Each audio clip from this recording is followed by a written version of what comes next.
de santé, est-ce que les personnes qui ont été victimes des inondations sont prises en charge de façon sanitaire d'une manière efficace? On l'a vu partout. Certainement que cette question va revenir au Conseil de ministres. Monsieur le ministre, vous êtes ici au Katanga, à Lubumbashi. Déjà, depuis ici, on a suivi une intervention de vous sur les questions des inondations, je pense, d'ici au Katanga ou du Tanganyika, oui, bien entendu.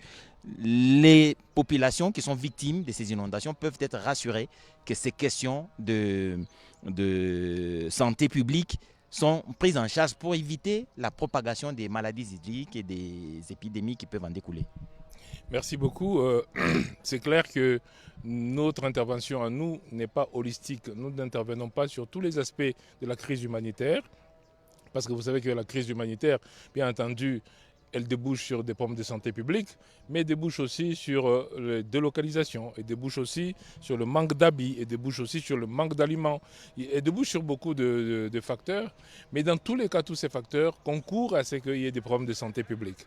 Et ensuite, quand la crise est apparue, viennent les risques maintenant de survenue de maladies liées à cette crise, que ce soit des maladies liées à la consommation de l'eau impropre, mais que ce soit aussi des maladies liées à la proximité, comme les gastro-entérites, que ce soit les maladies liées à la saleté qui est venue de l'eau, qui donnent des maladies de la peau. Donc il y a énormément de maladies qui peuvent découler d'une crise comme celle-là. Bien entendu, plusieurs provinces de notre pays ont été touchées. Et malheureusement, la météo nous annonce que d'autres pluies encore jusqu'au 15 mai vont venir. Donc nous sommes en première ligne pour réagir promptement. Vous avez vu que quand c'est arrivé à Kinshasa, nous sommes intervenus la nuit même de la survenue de la catastrophe. Mais comme l'a dit le vice-premier ministre, ministre de l'Intérieur, c'est le ministère de la Santé qui intervient quasiment sur toutes les crises, mais de manière très rapide, parce que nous avons le centre d'opération d'urgence de santé publique qui est capable de se déployer quasi immédiatement. Nous sommes intervenus donc à Kalemi, nous intervenons partout où il y a des risques de santé. Je dois quand même dire que ces risques de santé, malheureusement, ne peuvent pas tous être évités du fait que notre système de santé au départ avait des difficultés pour être résilient.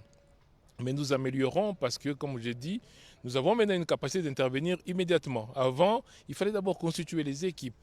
Alors, le Conseil des ministres, le gouvernement de la République, dirigé par la Première ministre Judith Souminois, et sur impulsion du chef de l'État, a décidé que nous devons avoir des réserves stratégiques au niveau national, de telle sorte que nous puissions intervenir surtout dans les zones qu'on connaît déjà, qu'il va y avoir des catastrophes à cause du changement climatique, à cause de l'évolution de mouvements des populations. Donc on sait. Et donc nous nous positionnons des réserves stratégiques pour intervenir partout promptement. Merci beaucoup, Excellence. Nous allons vous libérer. Les informations sont importantes. Nous allons prendre le vice-premier ministre. Oui, merci. Merci, Excellence, Monsieur le ministre. Nous allons prendre le vice-premier ministre, ministre de l'Intérieur, avec qui nous allons aborder ces différentes questions dans le domaine de sécurité, bien entendu, sécurité publique, ici à Lubumbashi, dans le Grand Katanga, mais aussi en République démocratique du Congo. Ce n'est pas tous les jours qu'on a le vice-premier ministre, ministre en charge de l'Intérieur.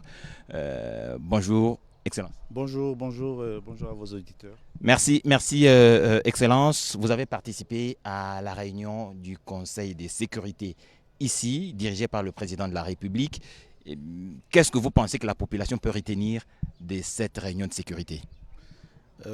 Principalement qu'il s'est tenu une réunion de conseil dirigée par le président de la République, commandant suprême des forces armées congolaises, et qu'au cours de cette réunion, le chef de l'État a eu l'opportunité de recevoir le rapport des différents services, du gouverneur principalement, et des différents services qui ont en charge la sécurité des personnes et du territoire.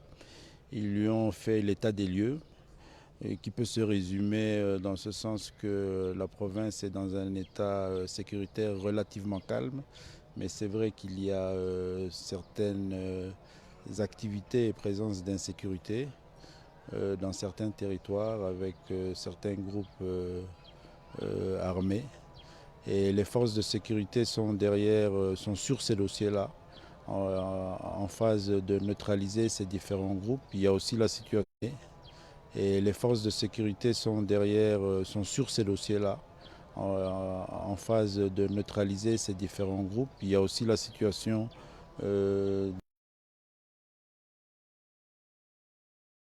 urbaine qui a déjà eu l'avantage de bénéficier de l'appui du gouvernement central avec l'opération Ndobo qui s'est déroulée ici, qui a démarré dans la province ici il y a une semaine et quelques jours, mais aussi la nouvelle gouvernance sécuritaire avec la formation pour les différents territoriaux dans cette nouvelle gouvernance à travers les comités locaux et le comité provincial de sécurité. Donc tout cela a été relaté au président de la République avec aussi la présence des responsables des forces armées congolaises de la région et de la zone. Et tout ce tableau a permis au chef de l'État, commandant suprême, de donner des instructions précises sur certaines problématiques et sur certains domaines. Donc je crois que c'est à la satisfaction de la province et de la République. Excellence, Monsieur le ministre, vous avez lancé tout récemment la construction des différents les postes de police. Ça n'a pas existé auparavant, une 80aine, quelque chose comme ça, c'est à Kinshasa. Est-ce qu'à Kinshasa, vous avez les moyens disponibles pour les faire? Est-ce que vous pensez les étendre aussi en province? Parce qu'en tout cas, il faut avouer que notre police n'est pas toujours dans les locaux appropriés. C'est un projet d'envergure nationale que nous avons entamé il y a presque 7 à 8 mois maintenant. Il nous fallait aussi, dans le cadre de ce projet, nous rassurer des moyens. C'est pour ça qu'à un moment, il y a eu un certain ralentissement dans la mise en œuvre de ce projet. Et maintenant, nous sommes dans une phase où nous sommes un peu rassurés au niveau de la trésorerie et de la mise en œuvre des moyens sur ce projet. Je vous rassure qu'il est national parce que nous avons instruit aussi nos différents gouverneurs de s'engager dans ces initiatives-là. Et le gouverneur de la province du Haut-Katanga a déjà pris une avancée parce que je sais qu'il y a un contrat qui a déjà été signé. Il y a des commandes de matériel de construction des postes de police sous-SIAT qui est déjà faite au niveau de la Chine.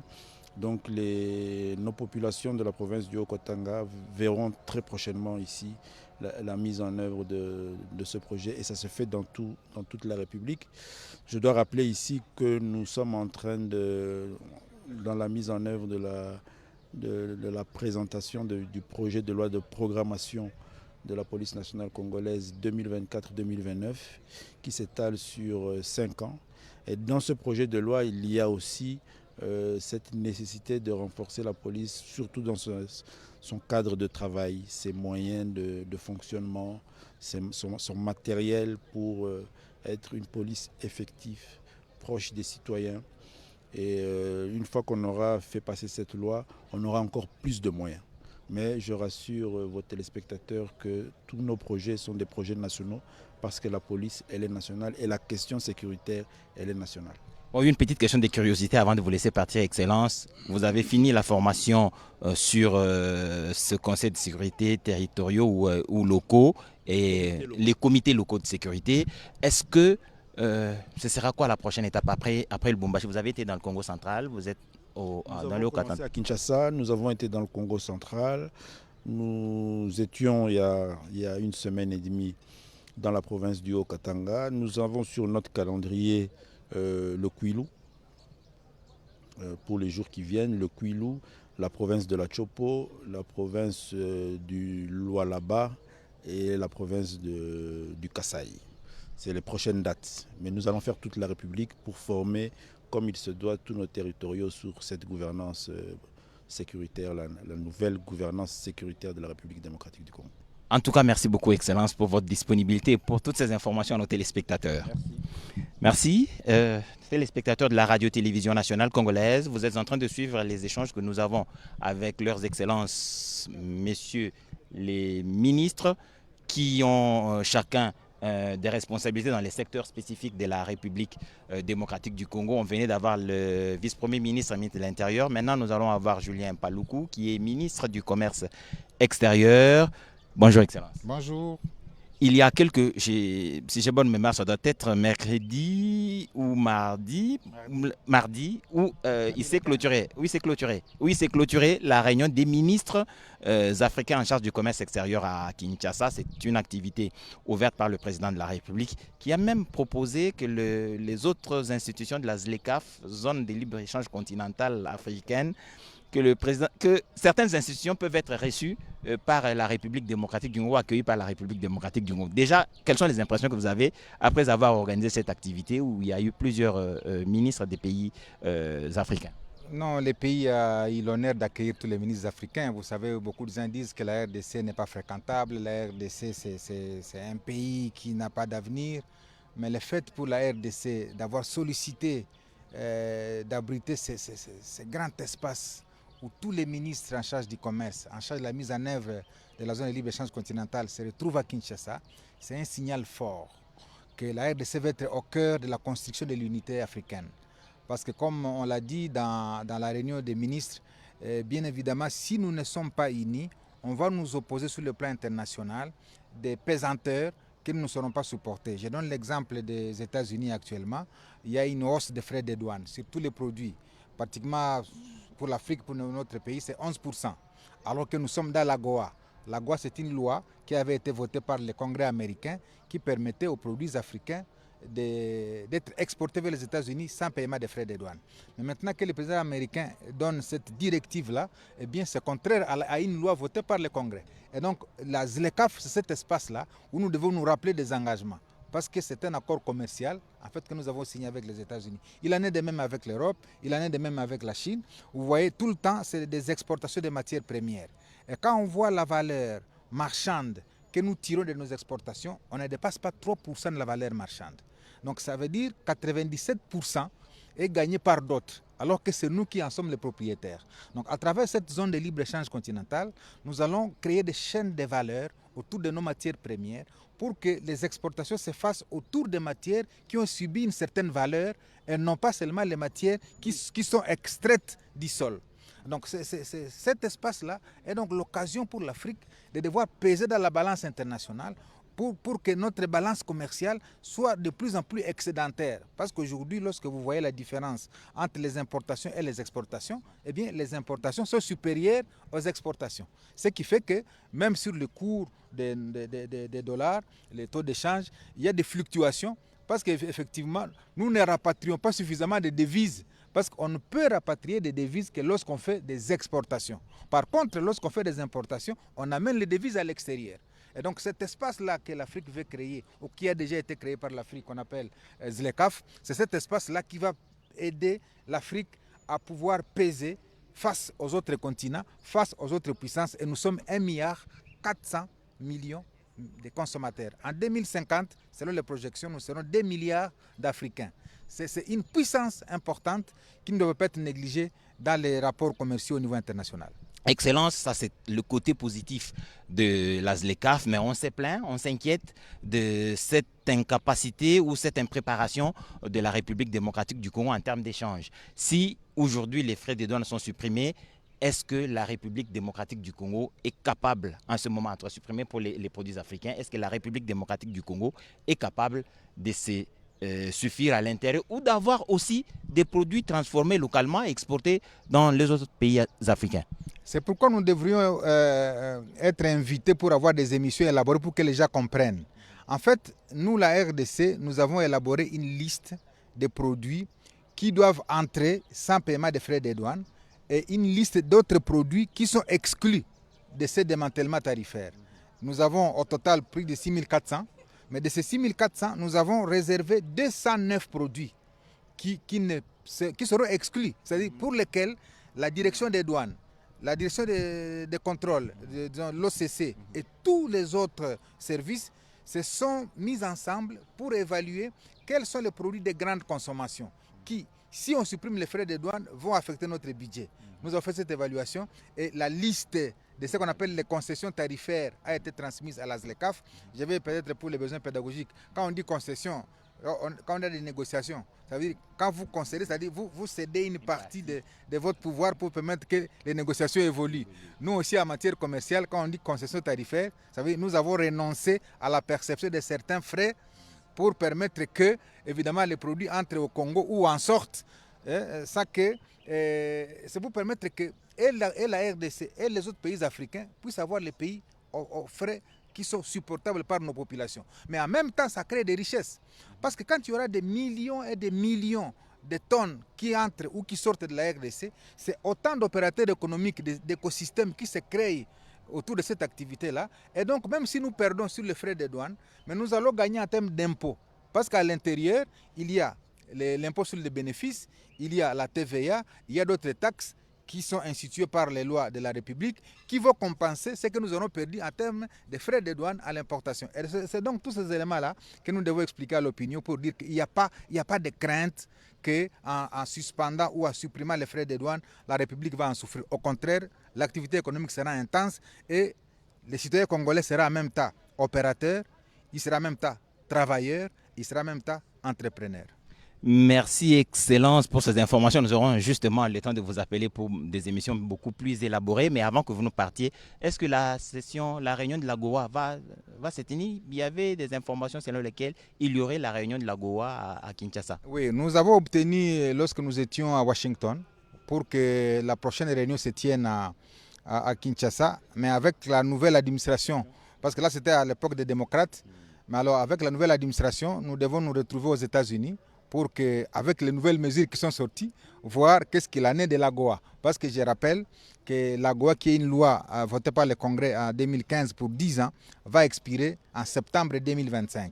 Et c'est donc en septembre 2025 où on saura si le Congrès américain va renouveler la GOA ou pas, qui est cette loi préférentielle qui permet aux pays de l'Afrique subsaharienne d'exporter vers les États-Unis sans paiement de frais de douane.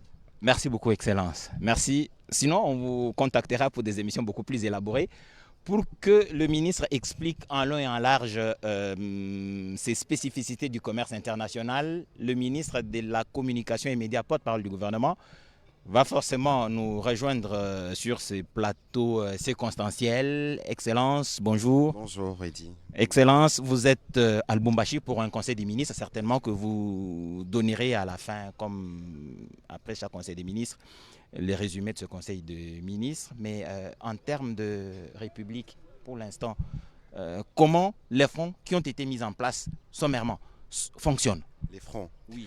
Bon, écoutez, nous en avons plusieurs, oui. Parce que vous savez que principalement, nous avions le front militaire, le front diplomatique, le front économique, le front médiatique, le front judiciaire. Et nous avons rajouté front scientifique, front culturel et tout ce qu'il y a comme d'autres fronts spirituels, parce que le combat, tel que nous le disons toujours, cette guerre n'est pas la guerre du président. Et le fait que tout le monde aujourd'hui veut se réunir en front, c'est la preuve que toute la population congolaise s'est mobilisée et s'est rangée autour du président de la République. Et je dois vous dire que pour chacun des fronts, s'il faut faire un sommaire, nous avons fait beaucoup de progrès. Que ce soit au plan militaire d'abord, parce que si vous avez vu la guerre monter en autant d'intensité, c'est parce que les Rwandais, jamais ils n'ont autant perdu d'hommes dans la crise dans l'Est de la RDC depuis 30 ans. C'est-à-dire qu'aujourd'hui, si vous regardez le coût de la guerre, je crois que le Rwanda est asphyxié et l'attitude du président Kagame en dit long. Hier, vous avez suivi sûrement les propos du conseil principal de l'administration Trump pour l'Afrique, Boulos, qui a été très clair.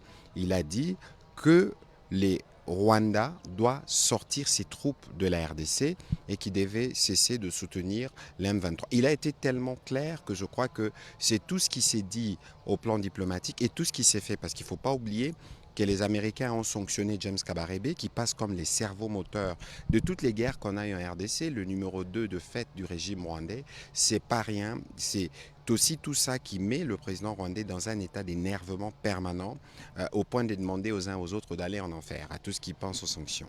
Et donc ça, c'est aussi l'un des résultats du front diplomatique pour lequel vous avez vu d'ailleurs la ministre des Affaires étrangères encore il y a 48 heures être devant le Conseil de sécurité pour continuer. Au niveau du front économique, vous avez vu encore le conseil principal du président Trump parler justement de ces deals miniers. Pourquoi?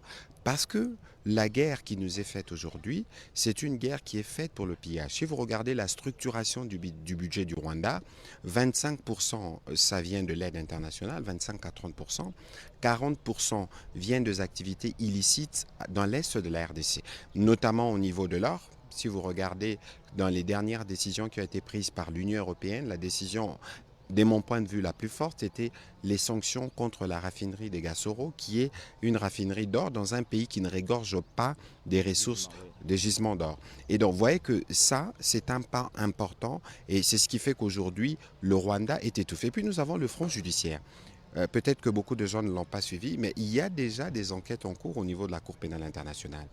Tous ceux qui ont des éléments de preuve ont commencé à l'apporter au service de la Cour pour être sûr que les responsables, même si les Rwandais, de par la malice, ne veulent pas signer ou n'ont pas signé le statut de Rome, mais ceux qui sont leurs supplétifs congolais doivent savoir que tôt ou tard, le temps de la justice arrivera, tant au niveau local qu'au niveau international, ce qui est déjà un grand pas. Dans la symbolique, Apple a décidé de ne plus s'approvisionner dans la région. C'est dire qu'à la fois au plan médiatique, au plan judiciaire, au plan économique, nous avançons. Et s'il faut revenir au plan médiatique, qu'est-ce que vous voulez que je dise encore? Au Conseil de ministres de ce jour, j'aurai l'occasion de présenter ce que nous comptons faire avec toute la corporation pour la célébration de la journée de la liberté de la presse prévue le 3 mai prochain.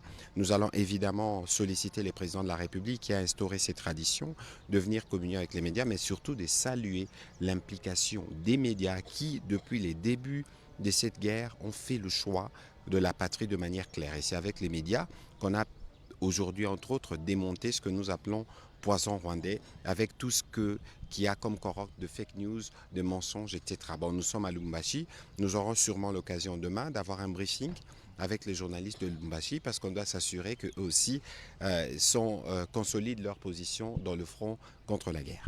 Et Excellence, si vous n'avez pas épuisé tous les fonds et puis l'État ne nous le permet pas, mais une question quand même d'actualité, on en parle un peu par-ci par-là sur les réseaux sociaux, mais aussi à travers les médias. Il y a eu un acteur politique, pas des moindres, de l'opposition, qui a évoqué la nécessité pour la République de passer au fédéralisme. Comment vous, au niveau du gouvernement ou au niveau des institutions, avez-vous apprécier cette prise de parole? D'abord, au niveau du gouvernement, on n'en a pas parlé, donc je veux partager plutôt une opinion personnelle. Je le disais il y a quelques jours. Vous savez, cher Edith Chala, il n'y a rien qui ne soit précieux aux yeux de Congolais comme notre pays dans son entièreté.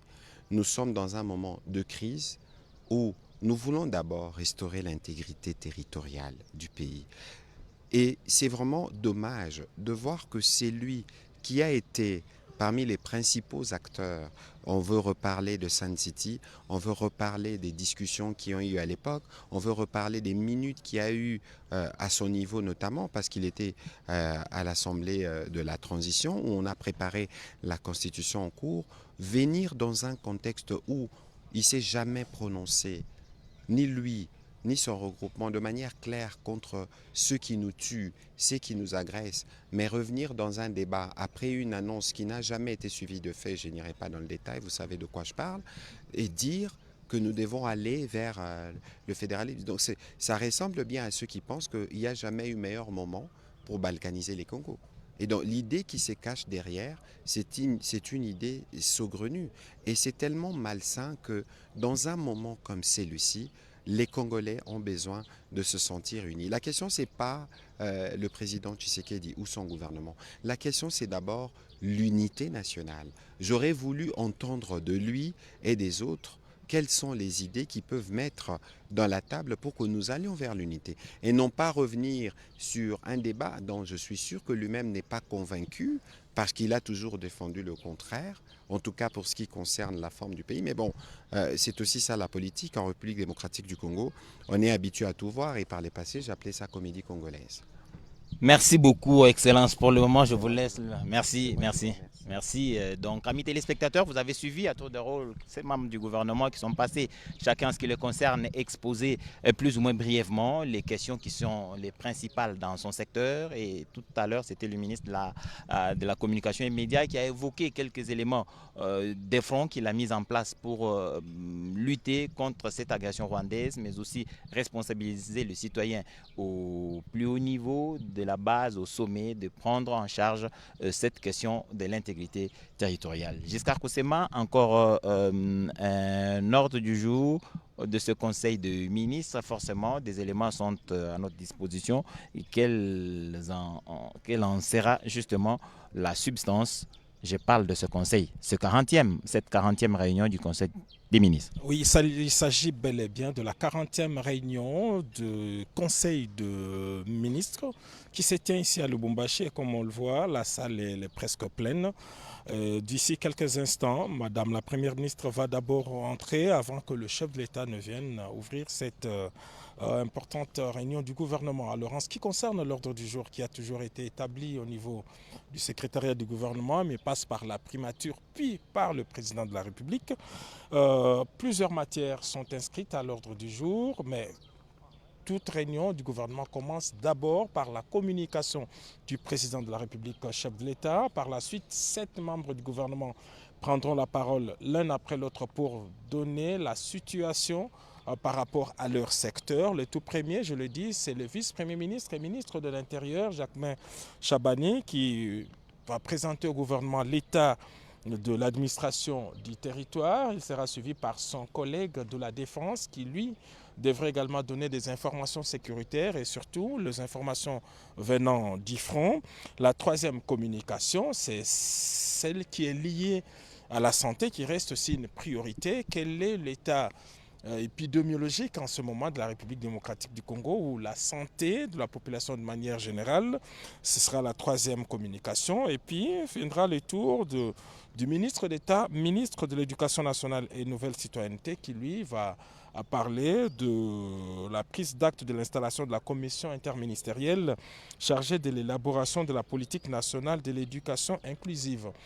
Les deux autres ministres, c'est les ministres de la communication viennent de le dire. D'abord, c'est celui de l'emploi et travail pour l'organisation de la journée du 1er mai, journée du travail. Son collègue du ministre du Commerce extérieur, lui, parlera du lancement des activités à l'exposition universelle 2025 Osaka au Japon. Et la RDC ne rate pas ce genre d'occasion pour présenter toutes les opportunités d'investissement ici en République démocratique du Congo. Et puis, le ministre de la Communication et Médias, lui également, va avoir cet honneur de présenter devant le président de la République et les autres membres du gouvernement son plan sur la célébration de la journée mondiale de la liberté de presse qui sera célébrée, on le sait bien, le samedi 3 mai 2025. Ça, c'est une information qui intéresse le journaliste. Donc tout dépendra du plaidoyer que le ministre de la Communication et Médias va présenter au gouvernement. En tout cas, le point sera inscrit à l'ordre du jour et on saura un peu plus à travers le compte rendu pour savoir comment cette journée sera célébrée. Mais en ce qui concerne le président de la République, rappelez-vous, lorsqu'il a participé à quelques journées mondiales de presse, il avait dit qu'il voulait aussi participer à l'assainissement du métier. Il a même parlé de la salubrité communicationnelle parce que aujourd'hui, ce métier est à rude épreuve. Aujourd'hui, on ne sait pas faire le choix entre... Voilà, tout le monde s'autoproclame journaliste.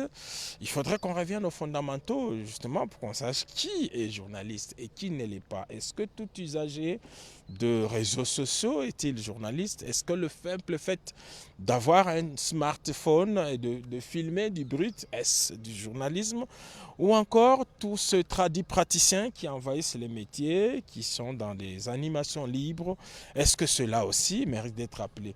Donc voilà un peu de ce genre de réflexions qui sont menées chaque fois qu'il y a une journée internationale de la presse. Donc nous rappelons, chers téléspectateurs, comme on le sent, tous les membres du gouvernement ont déjà pratiquement pris place dans cette salle du Conseil. Ce n'est pas à Kinshasa, nous sommes bel et bien à Lubumbashi, chef-lieu de la province du Katanga, et d'ici que partira cette importante réunion du gouvernement.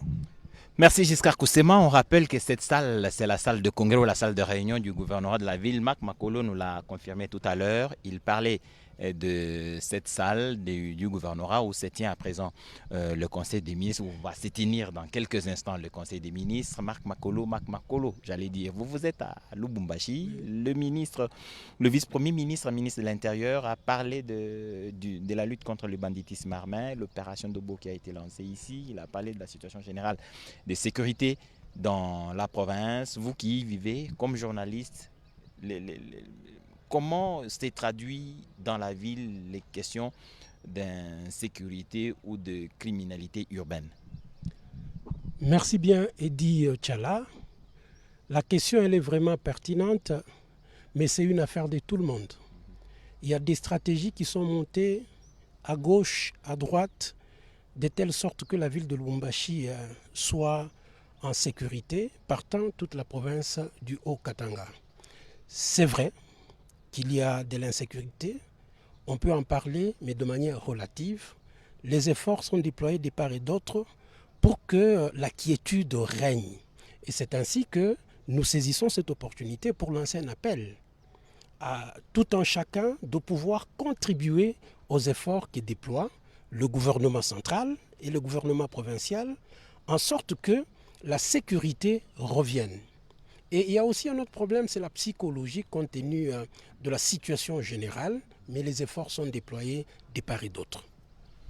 Merci Marc Makolo. Avant que vous ne partiez, le gouverneur de la province du Haut-Katanga, dont le vice-premier ministre, ministre de l'Intérieur, a dit tout à l'heure qu'il avait été plus ou moins en symbiose de pensée avec lui, parce que déjà ici, Jacques Yaboula Katoué avait signé un contrat avec un partenaire pour que les postes de police, je crois préfabriqués en Chine, arrivent à Lubumbashi, justement dans le cadre de cette lutte contre l'insécurité. Mais il est aussi la province du Haut-Katanga est entre les bonnes mains du gouverneur qui, dans plusieurs domaines, se déploie, se bat pour que la population vive en toute quiétude, mais surtout que sur le plan économique, il n'y ait pas de surchauffe. Sur les marchés, on a appris que tout récemment, il y avait sur les marchés une flambée des prix des maïs, et que le gouverneur s'est investi pour faire venir sur place plusieurs tonnes de maïs qui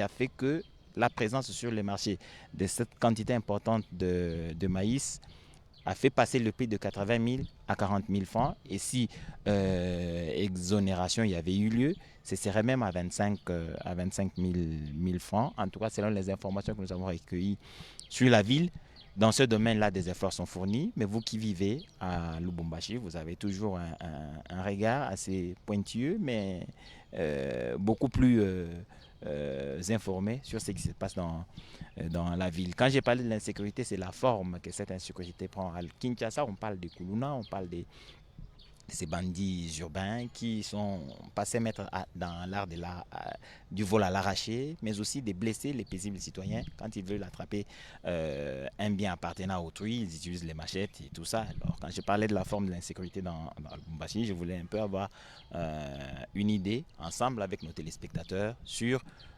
comment cette insécurité s'est traduite-t-elle à Lubumbashi. Et bien que les efforts soient fournis, il n'y a pas de toute façon des villes où il y a zéro insécurité. Les bandits, il y en a partout. C'est vrai, Eddy Tchala, il y a des types d'insécurité qui se font remarquer à travers les différentes villes. Mais ici, chez nous, à Lubumbashi, on regarde et on constate qu'il y a la prolifération des chégués, des shégés qui peuvent par moments déranger à certains endroits où il y a une circulation intense. Ce sont les efforts que chacun d'entre nous, à son niveau, est en train de déployer pour voir dans quelle mesure on peut réduire de plus en plus la multiplication de ces enfants qui se trouvent à travers la ville. Maintenant, pour parler de la farine de maïs, parce que vous avez évoqué ce cas-là, dans plusieurs émissions que nous avons organisées à la RTNC, dans le reportage et tout le reste, on incite les gens à investir dans l'exportation, de telle sorte qu'on réduise l'importation. C'est ainsi qu'il existe de villages agricoles parsemés à travers la périphérie de la ville de Lubumbashi et dans certains villages. Maintenant, les efforts qui sont déployés au niveau du ministère de l'Agriculture, par exemple, vont dans le sens de mettre à la portée des agriculteurs des semences, de la logistique finalement, pour amener les uns et les autres à produire selon les besoins de la population. Et donc, la politique agricole doit exister dans notre pays, et plus particulièrement dans la province du Haut-Katanga, pour que les importations soient réduites au profit des exportations. Et nous avons, bien entendu, dans les émissions, parlé également de la révalorisation du quartier industriel qui existe. C'est un quartier qui a permis à ce qu'à une certaine époque donnée, qu'on ait de produits manufacturiers à travers la ville de Lubumbashi. Mais le quartier industriel n'existe que de nom. Et dans l'Expo Béton, qui s'est tenu le forum du développement économique pour créer les débouchés, on a pu insérer cette question pour que les opérateurs économiques pensent, à travers le moyen qui s'est remis à leur disposition dans cette politique économique, qu'on essaye de faire renaître le quartier industriel. Edi Tchala, les défis sont énormes et nous devons produire les efforts à tous les niveaux. Aujourd'hui, il y a un conseil de ministres qui se tient ici à Lubumbashi et le président de la République, Félix Antoine Tshisekedi Tshilombo, il s'inscrit sous l'orbite de la modernisation. Autant ces questions de développement vont être développées pour que la province du Haut-Katanga soit à mesure de produire en interne une grande quantité de produits vivriers. Voilà, mais il semble que le président de la République doit être dans le parage. Irène Gombe approche pour que nous clôturions en beauté les temps que le président de la République, ce son de sirène marque donc son arrivée en ce lieu. Il va donc être vu tout à l'heure sur les écrans de la radio-télévision nationale congolaise quand il sortira de son cortège pour faire sa marche vers la salle de réunion où se tient le 40e conseil de ministres ou la 40e réunion du conseil des ministres qui se tient à Lubumbashi, bien évidemment. Le chef de l'État, Félix Antoine Tshisekedi, il va donc présider cette réunion personnellement et comme Giscard vous l'a dit, c'est toujours par une communication ou la communication du président qui a plusieurs points. En quelques lignes, vous avez suivi les ministres, plusieurs personnalités sont passées. Il faudrait donc que, en quelques lignes, vous puissiez expliquer à nos téléspectateurs en Swahili ce qui s'est passé. Ni kweli Edi Tchala kama mnavyofuata, rais wa jamhuri anafika sasa kwenye lupango ya ofisi ya liwali wa jimbo la Haut-Katanga na atafungua mkutano wa 14 wa halmashauri ya mawaziri. Kama mnavyofuata, viongozi mbalimbali wanatokea kusema ama mawaziri wanasemea maneno mengi ya nchi yetu, na hiyo itakuwa katika mkutano wa halmashauri ya mawaziri.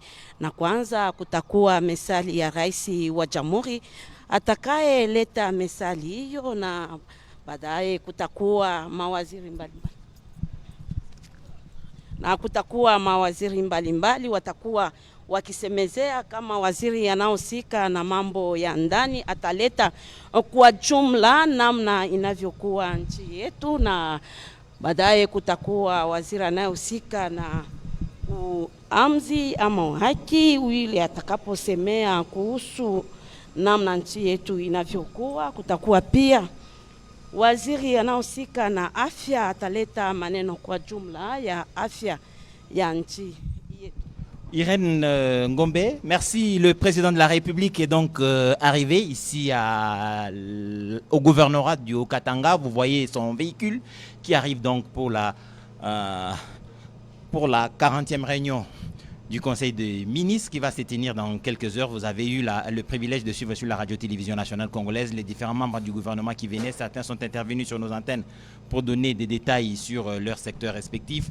Le chef de l'État lui-même, qui vient d'une journée très chargée, Giscard Kosema vous a expliqué dans quoi il a été depuis ce matin, plusieurs réunions, des échanges avec plusieurs personnalités. Il est là, Félix-Antoine Tshisekedi Tshilombo, qui fait sa montée des marches, toujours avec sa farde à main, comme il le fait depuis. Même à Kinshasa, c'est ce qu'il fait. Le président de la République arrive toujours avec cette farde à main, certainement, avec les éléments qui seront débattus au Conseil des ministres, dont il s'est imprégné en premier de tous les détails. Effectivement, Edi Tchala Katala, le président de la République, vient de faire son entrée dans cette salle qui va abriter la 40e réunion du Conseil des ministres, vous l'avez dit, sur place. Tous les membres du gouvernement s'y trouvent, à commencer par la première ministre. Et cette réunion hebdomadaire est l'instance décisionnelle, en tout cas, qui engage le pays. Et c'est comme ça qu'on l'a toujours dit, chaque fois qu'il y a une grande décision, on fait toujours référence. On évoque toujours le Conseil des ministres. Le Conseil des ministres entendu, c'est une formule bien connue. Le président de la République a pris place d'abord au niveau de son bureau qui est aménagé ici. C'est là également qu'il a quelques activités. Il va recevoir la première ministre et c'est comme ça que vous voyez que la première ministre n'est pas encore là. Il y a toujours dans les habitudes une dernière concertation pour voir s'il y a un point à inscrire ou à élaguer. Et après cette concertation entre le président de la République et sa première ministre, Salorko, vont entrer dans la salle, évidemment à commencer par la première ministre, et puis les chefs de l'État pour cette importante réunion. Le point inscrit à l'ordre du jour vous ont été donnés tout à l'heure. Pour ceux qui nous ont pris en cours, nous voulons rappeler que la réunion va commencer par une communication du président de la République, suivie de la présentation de quelques rapports sectoriels qui sont prioritaires. D'abord, l'état de l'administration du pays avec les vice-premiers ministres et ministres de l'Intérieur, Jacques Chabani. Par la suite, son collègue de la Défense, lui, va donner également les nouvelles du front. Et en troisième lieu, c'est la situation sanitaire du pays. Et deux autres membres du gouvernement, eux aussi, vont faire des présentations, parmi lesquels les ministres de la communication et des médias, Mouyaya Katemboué, Patrick. Et c'est d'ailleurs devant cet imposant bâtiment du gouvernement provincial que le compte rendu de cette réunion sera donné par le ministre porte-parole du gouvernement à l'issue de cette importante réunion. Alors on voit cette belle image du centre-ville de Lubumbashi avec au fond la Gécamine. Pour ceux qui entendent parler de la Gécamine, elle est presque au centre-ville. C'est bien la cheminée, cette cheminée de la Gécamine et le centre-ville de Lubumbashi, de la capitale économique et deuxième ville de la République démocratique du Congo. Marc Makolo, vivant à Lubumbashi, les images sont très belles. Est-ce que tu peux nous décrire plus ou moins la commune, les environs, tout ce que nous avons vu passer sur nos antennes? Bien entendu, Edi Tchala, nous sommes ici dans la ville de Lubumbashi, mais plus précisément dans la commune du même nom, où se trouve le gouvernorat de la province, une bâtisse importante. Ce que nous pouvons voir là-bas, c'est la tour administrative, et toutes ces constructions ont une histoire coloniale, et c'est vrai qu'on a pu moderniser la ville. Il y a à côté de la commune de Lubumbashi, la commune Kamalondo, la commune de Katuba, la commune de Kenya, dont les activités sont centrées ici à Lubumbashi. Et nous allons constater par la suite que tout ce qui a comme activité commerciale de grande envergure s'installe dans la ville de Lubumbashi et plus particulièrement dans la commune de Lubumbashi. Alors, une précision, cher Eddy Tchala, pour peu que je connaisse la ville. Ici, à Lubumbashi, la notion du centre-ville a tout son sens. En fait, le centre-ville qui est dans la commune de Lubumbashi, c'est le carrefour de toutes les voies qui mènent vers les 7 communes. Donc, en langage simple, je peux dire que le centre-ville, c'est un rond-point, un grand rond-point, sur lesquels se greffent les 7 voies, les 6 voies qui amènent vers les 7 voies qui amènent vers les 7 communes. C'est en fait un carrefour. Un grand carrefour. Et donc, si on a une vue générale aérienne, on le verrait plus facilement encore. Donc, il y a 7 grandes artères qui partent du centre-ville vers chacune de 7 communes qui entourent le centre-ville de Lubumbashi. Voilà. Au-delà de ça, il y a aussi la commune Kenya où on trouve des activités commerciales de manière tentaculaire.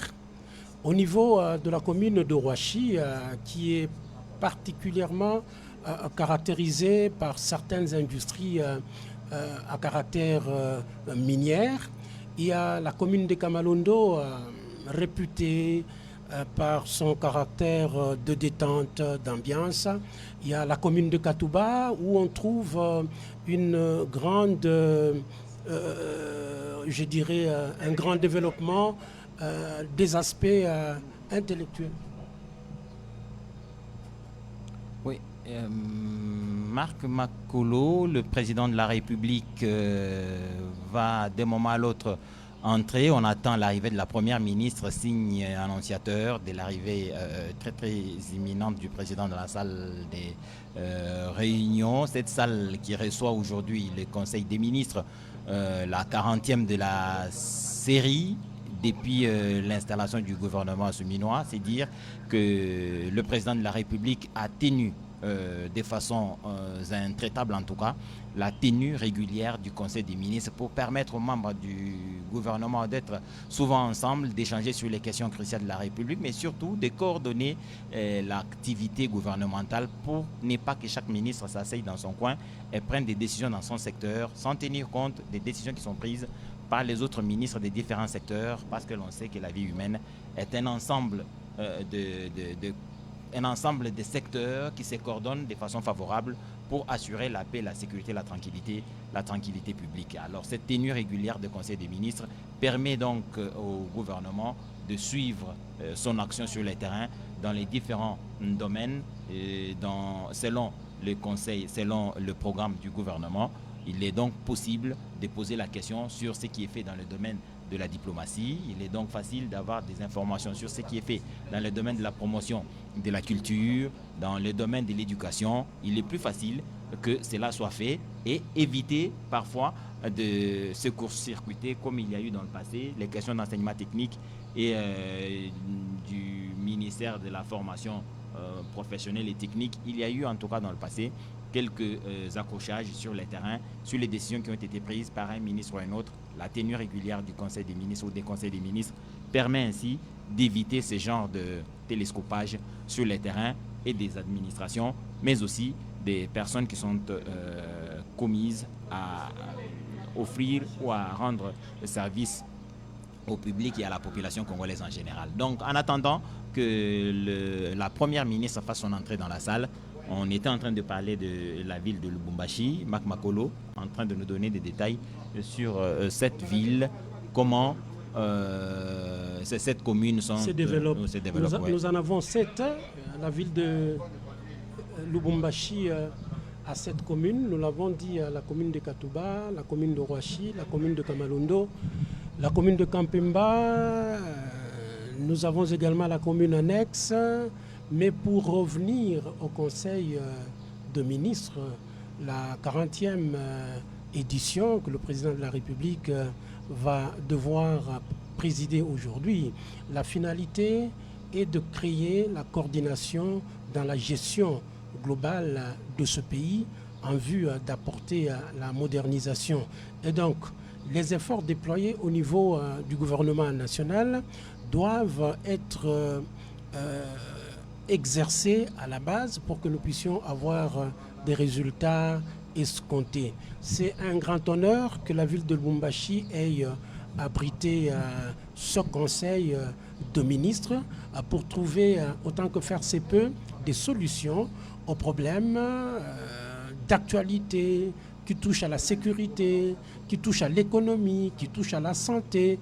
C'est véritablement un honneur pour la province du Haut-Katanga que cette activité politique se déroule ici à Lubumbashi. Marc Makolo, jusqu'à Kosema, depuis ce deuxième mandat du président de la République, Félix-Antoine Tshisekedi, c'est la première ou la deuxième réunion du Conseil des ministres qui se tient ici à Lubumbashi. Je n'ai pas bonne mémoire, mais il semble que le président a quand même eu à tenir quelques réunions de Conseil des ministres dans les différentes provinces depuis qu'il est là pour ce mandat, même s'il l'a fait dans le mandat précédent. Si ma mémoire est bonne, effectivement, la toute dernière réunion du gouvernement en province s'est tenue ici. C'était à l'occasion de son passage. Vous le savez, le président de la République avait pris l'initiative de commencer la ronde du pays. Il avait été dans la Chopo, c'était à Kisangani, on se rappellera.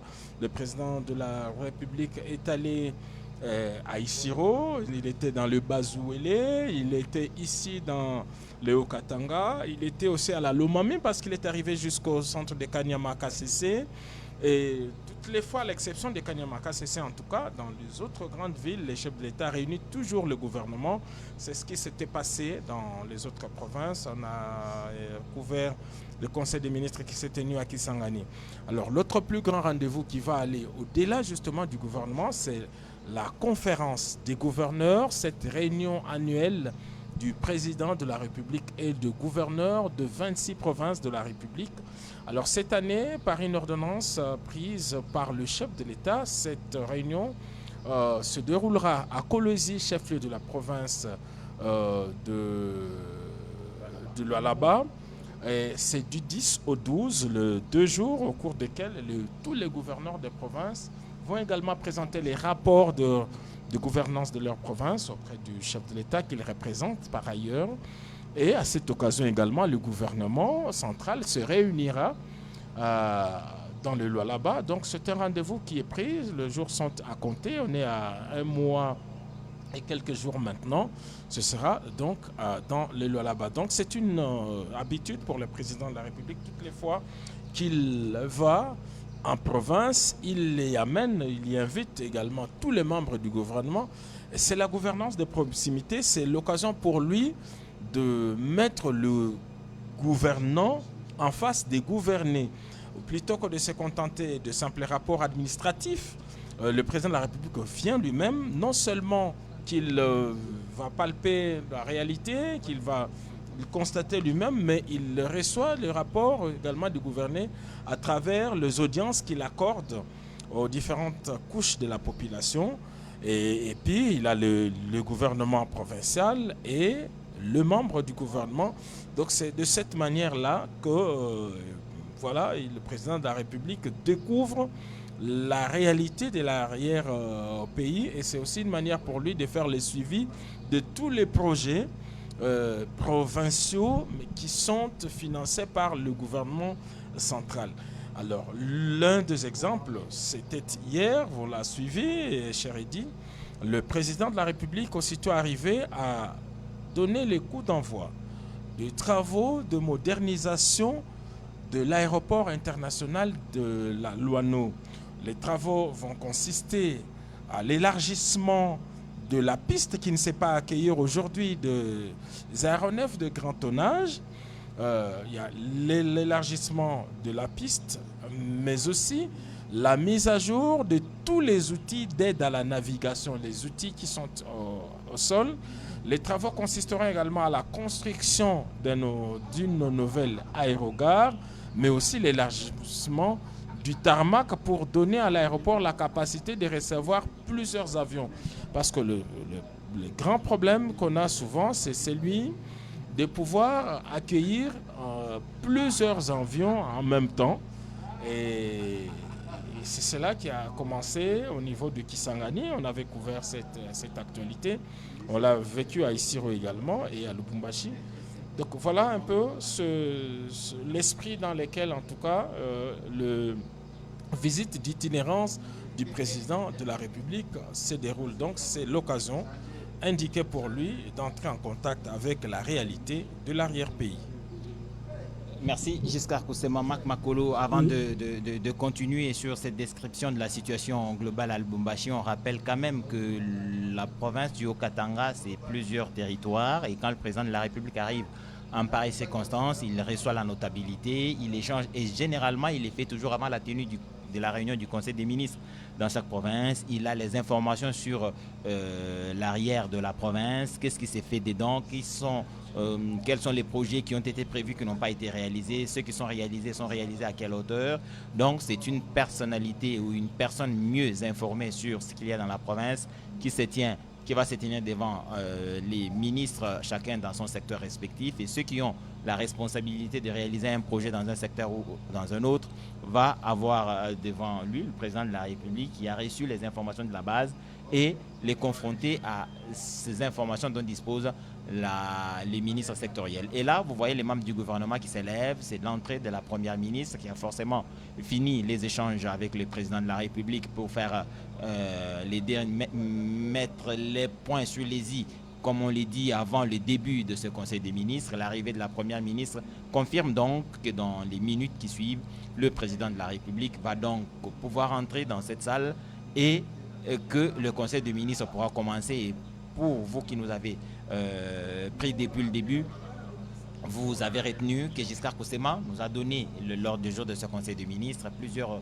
ministres, il y en a 7 au total, qui prendront la parole, chacun pour expliquer son secteur, mais cela sera précédé de la communication du président de la République, cette communication qui a toujours différents points, et il sera suivi de la première ministre si elle a des orientations ou des idées à donner sur l'action du gouvernement. Le ministre de l'Intérieur parlera de la situation sécuritaire, le ministre de la Défense parlera de la situation sécuritaire dans la situation de défense sur le plan militaire dans l'Est de la République démocratique du Congo. Et on a vu là la farde rose que le président avait à main à son entrée, qui a été déposée sur sa table, sur son bureau de circonstances pour cette réunion des ministres. C'est dire que tout est en ordre et que le président de la République va pouvoir entrer. Et vous comprenez que quand le président de la République va prendre place pour le début du Conseil des ministres, nous allons nous fermer nos caméras et vous attendrez pour la suite le compte rendu le compte rendu, disons, qui est fait le ministre de la Communication et Médias, porte-parole du gouvernement. Et puisque nous sommes dans la province du Haut-Katanga, c'est l'occasion pour nous de pouvoir relever quelques actions d'éclat qui ont été initiées par le gouverneur de province. Il faut se le dire, déjà c'est un défi, un pari réussi pour lui que de recevoir le président de la République et tous les membres du gouvernement. Pas de problèmes liés à la logistique, ça c'est une habitude avec un cabinet bien rodé dans cet exercice, mais le plus important ce sont ces projets d'intérêt communautaire. On nous parle de l'histoire d'un pont, une image devenue virale. On a vu un quartier, j'aimerais qu'on parle de cette situation avec nos collègues qui eux restent ici. On a vu les images d'une population à Liesse pour saluer la construction d'un pont pour relier deux quartiers qui étaient pratiquement coupés ici dans la ville de Lubumbashi. Alors là, le président de la République, Félix Antoine Tshisekedi Tshilombo, qui va diriger cette 40e réunion de Conseil de ministres, est donc en train d'entrer. Le fait que tous les ministres soient debout, notre caméra va vous permettre de le voir. Vous avez vu sa tranche, le président est donc entré dans la salle. Félix Antoine Tshisekedi demande aux membres du gouvernement de prendre place. C'est dire donc que le Conseil des ministres va commencer dans quelques minutes. Le président va saluer, comme dans ses habitudes, les membres du gouvernement. Et puis quelques 2-3 phrases pendant que nos caméras seront encore là. Mais en réalité, comme là, le président est en train de parler aux membres du gouvernement. Bonjour à tous, certainement. C'est ce qu'il dit, en tout cas, à voir sa mimique. Et puis... ça, ce sont des questions quand même, des questions personnelles parfois. Le président parle aux membres du gouvernement comme généralement, monsieur le ministre, il y a ça. Et puis, ça nous permet de vous montrer l'ambiance qu'il y a chaque fois que le Conseil des ministres se tient. Le président est donc entré. D'un moment à l'autre, on va demander aux médias de sortir. En ce moment-là, ce sera le début du Conseil des ministres. Et comme généralement, avec un tout petit sourire, le président de la République parle certainement à un membre du gouvernement, je ne sais pas si c'est à la première ministre ou à un membre du gouvernement, ça c'est sûr. Il vient aux nouvelles, il échange quelques phrases, il dit 2-3 choses sur ce qu'il sait d'un ministre ou d'un autre et ça fait un peu sourire les membres du gouvernement. Visiblement très détendu, le président de la République se retrouve devant les membres du gouvernement, lui qui a commencé sa journée par une importante réunion du Conseil de sécurité. Autour de lui se trouvaient tous les responsables civils et militaires de la province et après cette importante réunion, le chef de l'État a accordé quelques audiences au niveau de la province et là va devoir commencer donc la réunion du gouvernement. Merci donc, mesdames et messieurs, de l'attention que vous nous avez accordée depuis 1h ou 1h30 maintenant. Nous vous avons fait vivre l'ambiance qui précède la tenue de cette 40e réunion du Conseil des ministres et vous verrez qu'à la fin de la réunion, le ministre des Médias, porte-parole du gouvernement, Patrick Mouyaya, reviendra pour nous dire et dire à toute la communauté quels sont les points essentiels de cette 40e réunion du Conseil des ministres.